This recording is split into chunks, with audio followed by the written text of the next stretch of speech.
10 Things Batista. Batista has an impressive dating resume. He revealed in his autobiography that following his second divorce in 2006 that he began a relationship with Melina. If you'll recall, the WWE ran an angle between Batista and Eminem. Batista has also dated Kelly in the past, as well as Rosa Mendez, who will be on Season 3 of Total Divas. Yes, the 45-year-old animal is a grandfather. He had 2 daughters with his first wife, Glenda, in the early 1990s. His first daughter, Kehlani, has had 2 kids of her own, making Batista a grandfather before he even reached the age of 40. Many fans know Dave Batista was born in Washington, D.C., of Filipino ancestry, but that's just on his father's side. It was Batista's grandparents who immigrated to the United States from the Philippines.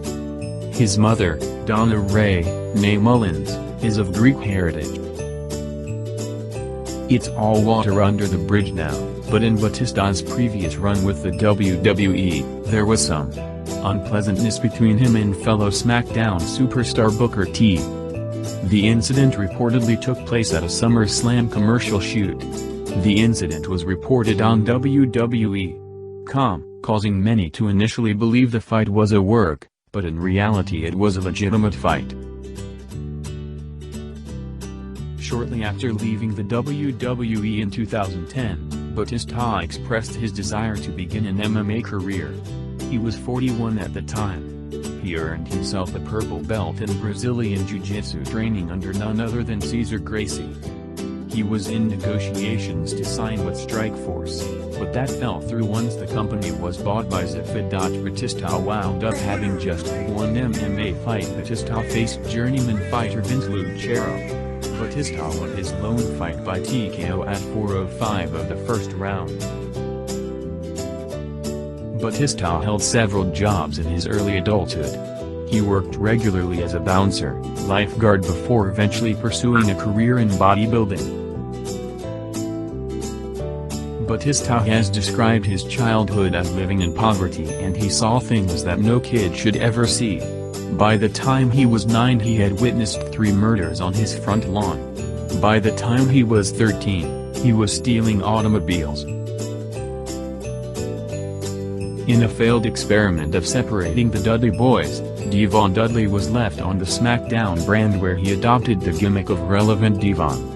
The Relevant came out with an enforcer on the May 9, 2002 episode of SmackDown.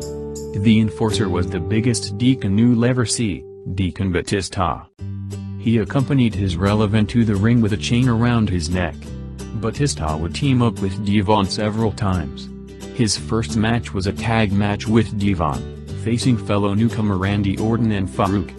Batista would pin Orton to pick up the win. Leviathan was Batista's name in Ohio Valley Wrestling, the WWE's former developmental territory. Batista came up around the same time as John Cena, Brock Lesnar, and Randy Orton. He was a member of the Disciples of Sign stable, going undefeated until he was beaten by Kane. He would eventually go on to win the OVW Heavyweight Championship from Doug Basham, before eventually losing it to the prototype, John Cena. Batista initially went to WCW when beginning his professional wrestling career. The gym was located in a warehouse in Atlanta. WCW's only success to come out of the power plant was Goldberg and Bret Hart. Bret Hart has criticized the school, saying he never felt the school taught students how to protect your opponent. If you'll recall, it was Goldberg's kick to Hart's head that ended his career.